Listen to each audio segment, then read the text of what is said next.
여러분, 사람들은 흔히 과거는 과거일 뿐이지 이렇게 이야기합니다. 과거는 그냥 흘러갈 뿐이라고 하지만 과연 그럴까요? 역사학자 E.H. 칼이라고 하는 역사학자가 역사란 무엇인가 라고 하는 그 질문에 이렇게 답했습니다. 역사는 현재와 과거의 끊임없는 대화다. History is an unending dialogue between the present and the past. 과거와 현재의 끊임없는 다이얼로그, 대화가 바로 역사라고 하는 것이죠. 오늘 우리는 과거를 그냥 그대로 둔 채 성찰과 반성 없이 앞으로 나아간다면 제대로 발전할 수 있겠습니까? 그렇지 못할 것입니다.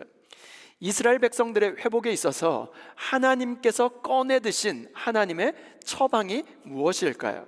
그것은 바로 과거를 추적해 내는 것에서부터 시작됩니다. 다시 말해서 과거를 추적한다는 것은 다시 말해서 초심으로 돌아가게 하는 것이라 할 수 있습니다. 호세아서 말씀은 크게 세 가지로 구분될 수 있는데 1장부터 3장까지는 호세아 가정의 개인적인 비극을 다루고 있습니다. 4장부터 10장까지는 이스라엘 백성들의 철저한 타락의 현장을 보도합니다.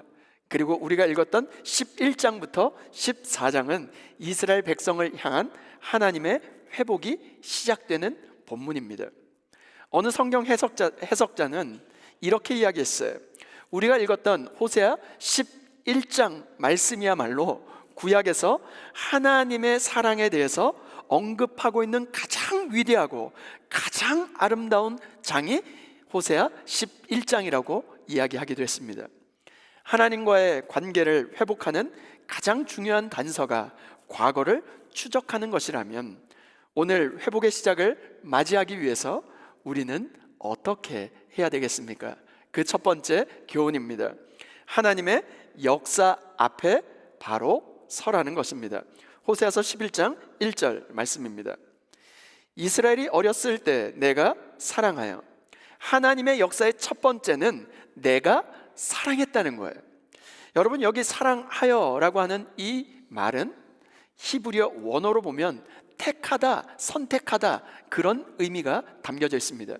로마서 9장에 보면 어떤 내용이 등장하냐면 야곱과 에서가 태중에 있었으나 하나님이 야곱을 사랑하고 에서는 미워하였다 함과 같으니라, 이렇게 로마서 9장에는 기록되어 있어요. 여기서 야곱을 사랑했다라고 하는 이 표현이 야곱을 택했다, 그런 의미가 담겨져 있습니다.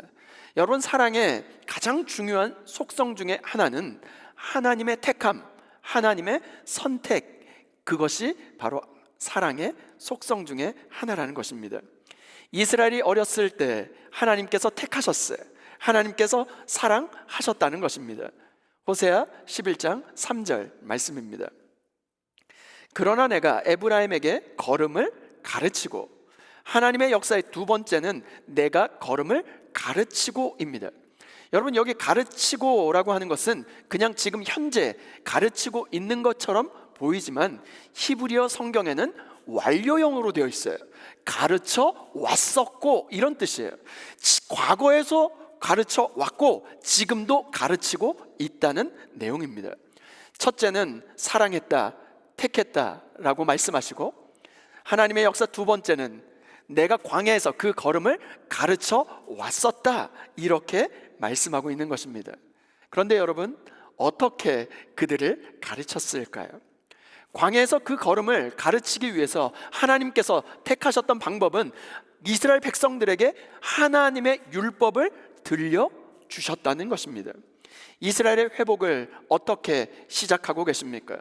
하나님의 역사 앞에 지금 똑바로 직면하고 서라고 주님께서 말씀하고 있습니다. 하나님은 이스라엘 백성들이 원래 있어야 될 그 자리를 지금 이탈해서 정체성을 상실해버렸던 그들의 가슴 속에 유유히 살아있는 그 옛 과거, 내가 너를 처음 불렀을 때 그 과거를 이끌어내고 계시다는 것입니다. 범죄한 아담을 하나님께서 어떻게 부르십니까? 아담아, 아담아, 내가 어디 있느냐 부르시죠. 여러분, 하나님이 아담이 어디 있는지 몰라서 지금 부르셨을까요? 그렇지 않습니다.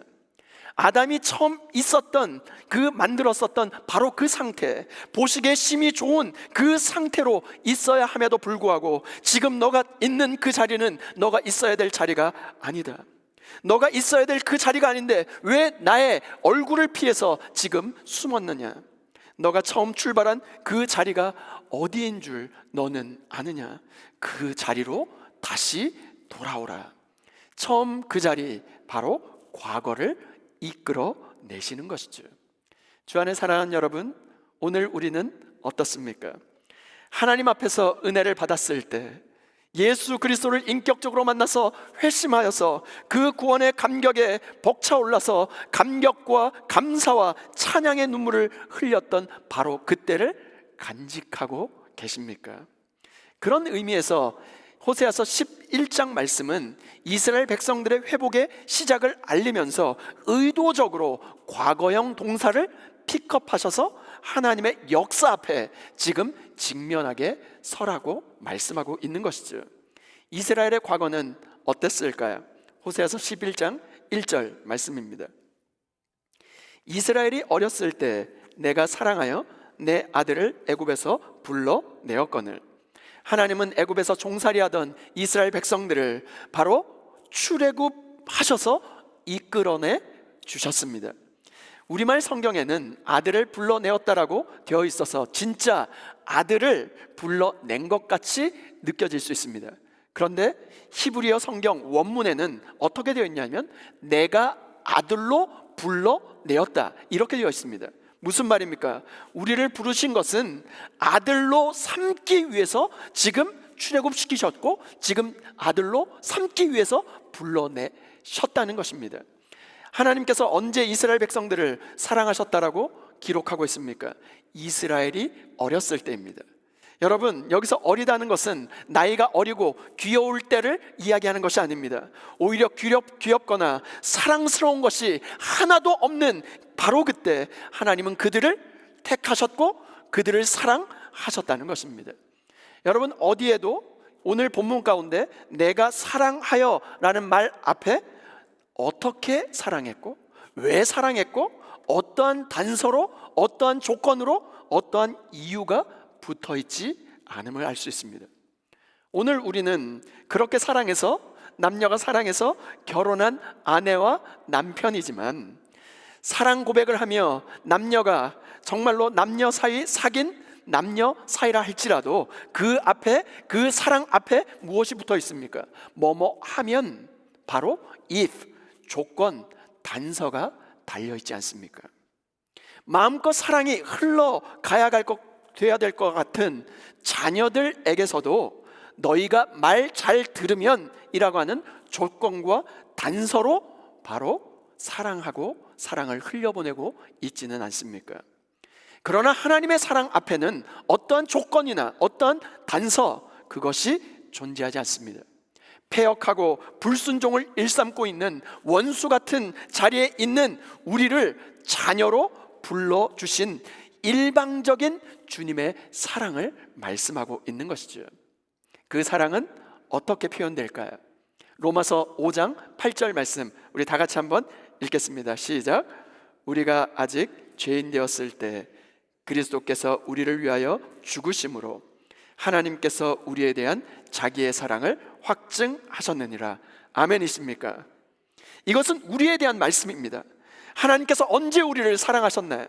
우리가 아직 죄인 되었을 때, 우리가 아직 연약하여 있을 때 그리스도께서 우리를 위하여 죽으심으로 말미암아 하나님께서 우리를 향한 자기의 사랑을 확증하셨다라고 말씀하고 있는 것입니다. 그 이유가 무엇일까요? 하나님께서 우리에 대한 자기의 사랑을 확증해 주신 그 이유는 무엇일까요? 단 한 가지밖에 없습니다. 우리를 자녀 삼아주기 위하여, 우리를 자녀로 부르기 위하여, 바로 아들로 삼기 위하여 그렇게 하셨다는 것입니다. 하나님은 우리가 하나님의 아들로 살아가는 거룩한 소망을 가지고 우리를 불러내 주신 것입니다. 그런 부르심에 대하여 이스라엘 백성들은 어떻게 반응했을까요? 호세아서 11장 2절 말씀입니다.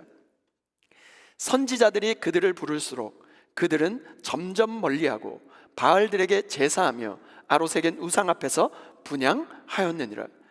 하나님은 이스라엘 백성들을 계속해서 부르셨습니다. 그러나 그들은 부르면 부를수록 어떻게 했을까요? 더 멀리 나가게 되었습니다. 의도적으로 세상의 아들이 되기를 원했고 길을 쓰면서 이 땅에서 먹고 마시기만을 구했습니다. 여러분, 자녀들을 키워보면 어떻습니까? 사춘기를 지나가게 마련이죠. 이스라엘 백성들에게 광야 그 시간은 영적인 사춘기와도 같았습니다. 여러분, 사춘기에는 어떻게 합니까? 이유 없는 반항이 시작되죠. 그럴 때 부모 입장에서 가장 조심해야 될 것이 하나 있습니다. 너 나이가 지금 몇 살인데 엄마 아빠 그 마음을 이렇게 이해하지 못하니? 너 정말 왜 그래? 너 이래서 되겠니? 이런 말을 하면 소용이 있다? 없다? 없습니다. 아이들이 몰라서 그럴까요? 알면서 그렇게 행동하는 것입니다. 이때부터 부모들은 자식을 기다려 주어야 합니다. 하나님이 어떻게 하셨을까요? 40년 광야 생활 동안 데리고 다니면서 기다리고 또 기다리고 또 기다리셨습니다. 속이 썩고 타들어 가면서도 기다려 주셨어요. 지금도 우리를 향한 이런 인내를 가지고 기다리고 또 기다려 주고 계십니다. 호세아 11장 3절 말씀입니다. 그러나 내가 에브라임에게 걸음을 가르치고 내 팔로 안았음에도 내가 그들을 고치는 줄을 그들은 알지 못하였도다. 이 부분은 마치 엄마가 아이에게 걸음마를 가르치고 있는 장면을 연상케 합니다. 엄마가 아이에게 걸음마를 가르치듯이 하나님은 이스라엘 백성들을 하나님께서 한 걸음 한 걸음 가르치면서 하나님께로 가까이 나아오도록 훈련시키셨습니다. 하나님께서 안고 데리고 다니면서 가르치는데도 그들은 어떻습니까?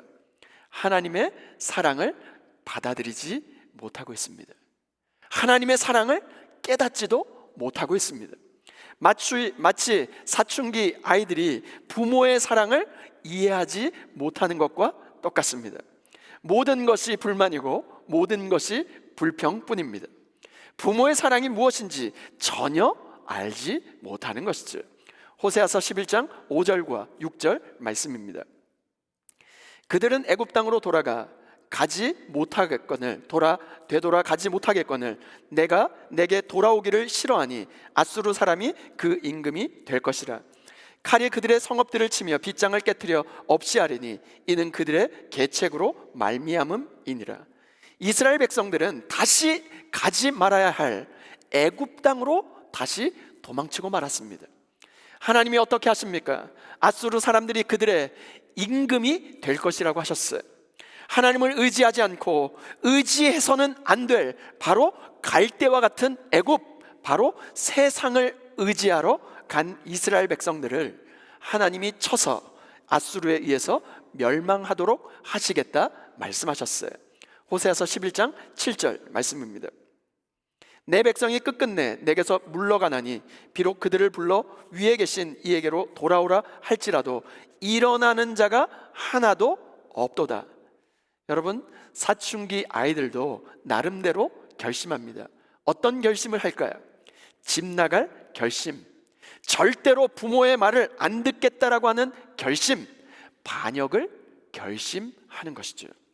여기까지가 이스라엘 백성들의 과거이고 바로 오늘 현재의 모습이었습니다. 그들이 이러한 형편에 처해 있었지만 일어나는 자가 하나도 없도다 말씀하셨어요. 이제 그만하면 되는 것 아닙니까? 어떻게 돌아오라고 계속 부르면 부를수록 더 거꾸로 멀리 나아갈 수 있단 말입니까? 아버지께로 돌아올 자가 하나도 없다 할지라도 그래 좋다, 그럼 여기서 모든 것을 끝내자 하면서 부모 자식 간의 관계를 정리할 만도 해 보입니다. 그런데 여러분, 부모라면 그런 자식이라 할지라도 끝끝내 포기하지 못하는 것이 부모 아닙니까? 하나님도 우리를 절대 포기하지 않으십니다. 이 백성을 하나님이 어떻게 다시 일으켜 세우실까요? 4절이 이렇게 약속하고 있습니다. 다 같이 4절 읽겠습니다. 시작. 내가 사람의 줄, 곧 사랑의 줄로 그들을 이끌었고. 여러분, 사랑의 줄은 무엇일까요? 정말로 사랑의 줄, 사람의 줄, 이게 무엇을 의미할까요? 유대인들은 자녀들을 훈육할 때 어머니의 교육 방법이 어땠을까요? 유대인 어머니들은 아이들을 키우면서 다른 가사일도 함께 해야 했기 때문에 자기와 아이를 줄로 매어 묶었습니다. 유대인 어머니들은 이 줄을 대개 허리에 둘러서 묶었어요.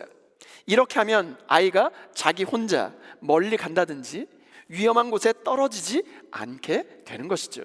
사람의 줄, 사랑의 줄이라고 하는 것은 바로 이런 것입니다. 이 사랑에 매는 줄에 매여서 우리를 하나님의 사랑 앞에, 하나님의 역사 앞에 바로 세우셔서 하나님을 멀리 떠나지 않게 만들기를 원하셨다는 것입니다. 하나님의 역사를 돌아보며 우리가 어디서부터 온 존재인지, 현재 우리는 어디에 지금 서 있는지, 어디로 나아갈 것인지 바로 올바른 선택, 믿음의 선택을 할 수 있는 저와 여러분 모두가 될 수 있기를 주님의 이름으로 축원드립니다. 두 번째, 하나님의 불붙는 사랑에 답하라는 것입니다. 호세아서 11장 8절 말씀입니다. 에브라임이여 내가 어찌 너를 놓겠느냐, 이스라엘이여 내가 어찌 너를 버리겠느냐, 내가 어찌 너를 아드마같이 놓겠느냐, 어찌 너를 스보임같이 두겠느냐, 내 마음이 내 속에서 돌이키어 나의 긍휼이 온전히 불붙듯 하도다. 여러분, 그 말씀을 잠깐 좀 띄어놔 주시길 바랍니다. 하나님께서 이스라엘의 문제를 놓고 깊이 고민에 빠지셨어요. 아마도 하나님의 고민이 오늘 이 8절 말씀, 이 본문만큼 적나라하게 나타나고 있는 부분은 그렇게 많지 않을 것입니다. 내가 너를 어떻게 사랑해서 애굽에서부터 불러 가르치고 인도하여 길러낸 내 자녀인데 네가 멀리 간다 한들 내가 너를 어찌 버리며 어찌 너를 놓겠으며 그냥 어찌 너를 가만 내버려 두겠느냐, 너를 절대 포기할 수 없다 말씀하십니다. 그런데 여기에 등장하는 아드마, 스보임이라고 하는 그 지명은 어떤 걸까요? 성경에서 잘 나오지 않는 지명입니다. 아드마와 스보임이라고 하는 것은 어떤 곳이냐면 소돔과 고모라가 함께 멸망할 때 멸망했던 성읍 중에 하나였어요. 즉 아드마와 스보임은 무엇을 얘기할까요? 소돔과 고모라의 다른 표현을 지금 그 아드마와 스보임으로 지금 표현한 것입니다. 하나님 보시기에 이스라엘 백성들은 소돔과 고모라 백성과 전혀 다를 바가 없다는 말씀인 것입니다. 이런 죄를 생각하면 아수르의 아수르의 그 포로로 잡혀가는 그 정도가 아니라 그 손에 넘겨주는 정도가 아니라 완전히 소돔과 고모라처럼 멸망해야 되는 것이 아닐까요? 그들의 죄를 보면 아드마와 스보임에게 하신 것처럼 소돔과 고모라와 같이 철저하게 심판하셔야만 했습니다. 그러나 하나님 안에서 심한 내적인 갈등이 시작되기 시작합니다. 여기서 굉장히 중요한 단어가 등장합니다. 8절 다시 한번 띄워주시겠어요? 내 마음이 내 속에서 돌이키어, 여기 하반절에 내 속에서 돌이키어라고 하는 그 단어에 주목해 보시길 바랍니다. 돌이키어라고 하는 히브리어 단어가 하파크라고 하는 단어를 쓰는데, 하파크라고 하는 히브리어 단어는 무너지다는 뜻입니다. 하나님의 마음이 무너지고 또 무너졌다는 거예요. 왜 무너졌을까요? 내 마음이 내 속에서 돌고 돌아서 내 마음이 지금 무너지고 무너졌다는 것입니다. 하나님의 마음 속에 생각이 돌고 돌아다닙니다. 지금 어떤 내적인 충돌이 지금 일어나고 있을까요? 어떤 내적인 갈등이 시작한 것일까요? 공의에 근거한 하나님의 심판 의지와 사랑에 근거한 구원의 의지가 그 안에서 격렬하게 지금 충돌하고 있다는 사실입니다. 하나님의 긍휼과 진노가 지금 맞붙어 싸우고 있는 것입니다. 하나님의 구원 의지와 사랑이 하나님의 심판 의지와 진노에 맞서 싸우고 있는 것입니다. 여기에서 나오는 나의 긍휼이라고 하는 단어는 단순한 감정의 변화를 뜻하는 것이 아닙니다. 앞서 품으셨던 바로 심판 의지를 거두어 드리는 의지의 변화를 뜻하는 말씀입니다. 하나님 안에서 일어나는 의지의 변화는 무엇일까요? 어떤 의지가 변화된 것일까요? 그것은 연약함에 기인한 바로 의지의 흔들림이 아닙니다. 이전의 심판 계획에 대한 내가 판단을 잘못했구나 하는 판단의 잘못됨을 깨닫는 행위도 아니었습니다. 심판을, 바로 이스라엘을 심판하시려는 하나님의 결정이 모든 면에 있어서 정당함에도 불구하고 이를 실행하기를 거두어 드리는 것은 하나님의 신비한 내적인 전환을 뜻하는 것입니다. 하나님의 진노는 분명 정당한 진노였습니다. 그러나 하나님의 긍휼이 너무나 커서 그 긍휼이 진노를 완전히 압도해 버린 것입니다. 이것은 이스라엘의 내적인 변화, 이스라엘이 돌아왔기 때문에 어떤 태도의 변화와는 전혀 상관없이 하나님 안에서 내적으로 일어나고 있는 하나님의 자기 극복, 하나님이 약속하셨기 때문에 그 뱉은 말씀을 바로 실행해야 하는데 하나님의 자기 극복, 하나님의 불붙는 사랑에 기인한 것입니다. 하나님의 마음속에 일어나고 있는 이런 갈등을 여러분 보신 적이 있으십니까? 하나님은 지금 이스라엘 백성들을 불붙는 사랑으로 긍휼히 여기고 계시는 것입니다. 이스라엘이 완전히 멸망하는 것을 원하지 않으셨어요. 그래서 하나님의 구원 의지와 하나님의 그 사랑이 하나님 자기 자신, 하나님이 약속하셨던 그 심판의 의지를 완전히 꺾으셔서 심판의 의지와 진노와 직접 맞서 싸우신 것입니다. 하나님께서 자기 자신을 포기하심으로 죽음과 심판에 넘겨진 이스라엘 백성들에게, 바로 우리에게 생명을 그리고 회복할 수 있는 바로 살아있는 생명의 길을 마련해 주신 것입니다. 드디어 하나님께서 결단을 내리셨습니다. 호세아 11장 9절 말씀입니다. 내가 나의 맹렬한 진노를 나타내지 아니하며 내가 다시는 에브라임을 멸하지 아니하리니 이는 내가 하나님이요 사람이 아님이라. 내 가운데 있는 거룩함이니 진노함으로 내게 임하지 아니하리라. 드디어 하나님은 이스라엘을 소돔과 고모라처럼 아드마와 스모임에 내렸던 것 같은 유황불을 내리지 않기로 결단하셨습니다. 그 결단의 근거가 무엇입니까? 하나님은 여기에서 그 근거에 대해서 아무 말도 하지 않으세요. 이것은 엄청난 하나님의 위대한 침묵이라고 할 수 있습니다. 하나님은 인간의 부패한 본성을 너무나도 깊이 이해하고 통찰하고 계십니다. 창세기 6장 13절로 한번 가보겠습니다. 하나님이 노아에게 이르시되 모든 혈육 있는 자의 포악함이 땅에 가득함으로 그 끝날이 내 앞에 이르렀으니 내가 그들을 땅과 함께 멸하리라. 노아의 홍수 때와 같이 패역함과 악함이 가득한 자를 멸하시고 심판하실 수도 있으신 하나님께서 그 진노와 심판을 거두어 들이시고 침묵, 아무 말도 하지 않으셨습니다. 하나님이 이렇게 결단하신 이유가 무엇일까요? 그것은 인간의 이 모든 부정과 부패를 하나님의 책임으로 돌리시려는 하나님의 엄청난 원대한 구원 계획이 있으셨기 때문입니다. 세상 모든 죄를 지고 가는 바로 어린 양 예수 그리스도께 죄의 짐을 지게 하셔서 십자가에 매다심으로 말미암아 이스라엘에게 그 유황불로 심판을 해야 할 그 모든 심판을 철폐하실 계획을 선언하신 것이죠. 여기 하지 않겠다, 바로 9절에 하지 않겠다, 바로 하이라이트가 3번 나옵니다. 3중으로 지금 반복해서 얘기하고 있어요. 진노를 나타내지 아니하며 멸하지 아니하리니 진노함이 내게 임하지 아니하리라. 왜 3번 강조하며 반복하고 있을까요? 여러분, 구약 성경의 3이라고 하는 것은 하나님의 완전수를 뜻하는 것입니다. 무슨 말일까요? 하나님께서 하나님의 속성과 거룩한 하나님의 영광을 걸고 지금 약속하고 계시다는 것입니다. 여기서 하나님은 어떤 과정을 통해 아드마와 스보임 같이 이스라엘을 심판하지 않으시며 왜 유황불의 심판을 다시 반복하지 않으시는지에 대해서 침묵하고 계시지만 분명히 자신의 계획을 완벽하게 지금 선언하고 계세요. 9절 말씀해 보니까 내가 하나님이요 사람이 아님이라. 여러분, 이 구절이 너무나도 중요해요. 나는 인간의 죄를 인간의 책임으로 돌리지 않고 하나님인 나에게 돌릴 것이다. 그들은 인간이고 나는 하나님이다. 그러니 결국 이 문제는 하나님인 내가 책임질 것이다 선언하고 계신 것입니다. 주 안에 사랑하는 여러분, 그 책임을 지시는 분이 누구이실까요?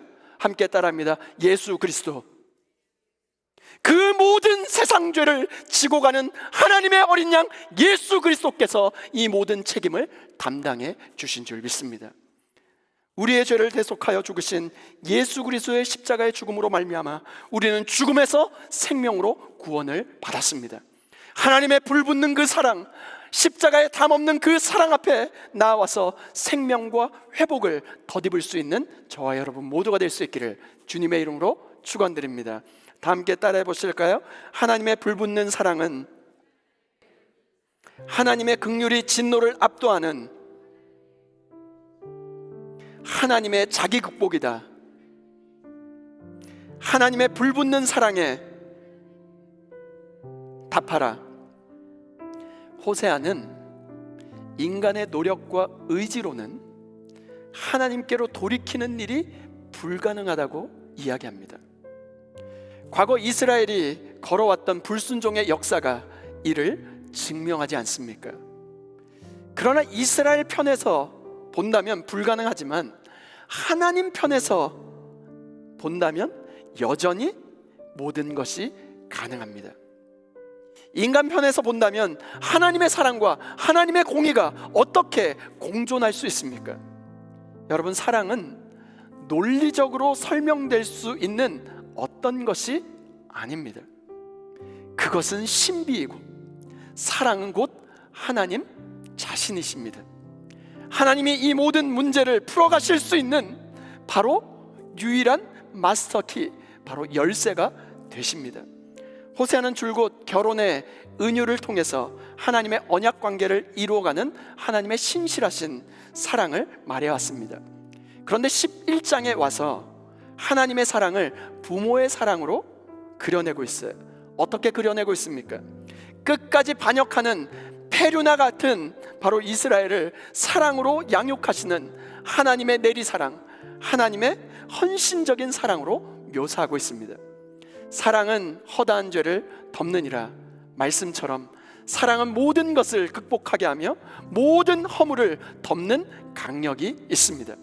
하나님의 불붙는 사랑은 하나님의 내적인 싸움, 하나님의 긍휼이 너무나 커서 하나님의 진노를 압도해버리는 하나님의 자기 극복으로 나타나지 않았습니까? 우리가 아직 죄인 되었을 때 그리스도께서 우리를 위하여 죽으심으로 하나님께서 우리에 대한 자기의 사랑을 확증해 주시지 않았습니까? 여러분, 십자가는 하나님의 사랑과 하나님의 공의가 맞닿는 자리가 십자가입니다. 우리의 모든 죄 문제가 해결되고 하나님과 우리와의 관계가 회복될 수 있는 생명길이 바로 열리게 된 것이죠. 예수 그리스도를 통해 드러난 하나님의 사랑은 십자가에서 억누르는 사랑으로 나타나게 되었습니다. 십자가는 죄를 향한 하나님의 엄청난 포효가 들려지는 자리였고, 또한 동시에 자기 백성을 애타게 부르는 하나님의 사랑의 소리가 울려 퍼지는 장소였습니다. 부모가 되어 자식들을 키워보면 인내심의 한계를 순간순간 경험하게 되지 않습니까? 부모가 되어 자녀를 양육하는 시간만큼은 하나님의 사랑이 얼마나 크고 위대한 것인지를 실제로 깨닫는 시간이 됩니다. 자녀를 양육하는 과정에서 부모는 사춘기 자녀가 반항하고 제멋대로 행동하는 자녀들로 인하여 끙끙 앓는 소가리를 할 때도 있죠. 부모가 스트레스를 받고 자녀 때문에 받는 그 스트레스를 여과 없이 자녀들에게 쏟아낸다면 어떻게 되겠습니까? 자녀들이 건강한 사람으로 자라갈 수 있는 것은 부모가 자녀로부터 받는 스트레스, 그 분노를 불붙는 사랑으로 억누르고 또 억누르기 때문입니다. 부모는 자녀에게 대하여 차오르는 분노를 자녀에게 쏟으며 자녀를 뒤엎는 것이 아니라 부모의 마음을 갈아엎고 뒤엎을 때 바로 주님의 그 불붙는 사랑이 진노를 덮어버린 것처럼 바로 그렇게 사랑이 흘러가야 하는 것입니다. 부모의 억누르는 사랑이 자녀들을 사람답게 살아가게 만드는 것이죠. 하나님 아버지의 어떻게 해서라도 아들을 살려보려고 하는 그분의 불붙는 사랑, 그 긍휼이 온전히 불붙는 듯 하도다 하신 그 크신 사랑 앞에 이제 우리가 대답해야 할 차례입니다. 나태주 시인의 사랑의 답함이라는 시로 설교를 마무리하고자 합니다. 사랑의 답함, 예쁘지 않은 것을 예쁘게 보아주는 것이 사랑이다.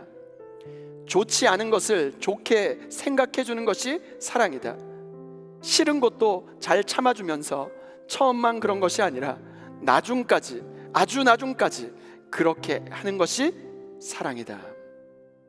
맹목적으로 하나님을 반역하는 우리들을 끝까지 억누르시는 사랑으로, 불붙는 사랑으로 대하시는 하나님의 그 크신 사랑 앞에 답하며 살아가는 이번 한 주간이 될 수 있기를 주님의 이름으로 축원드립니다.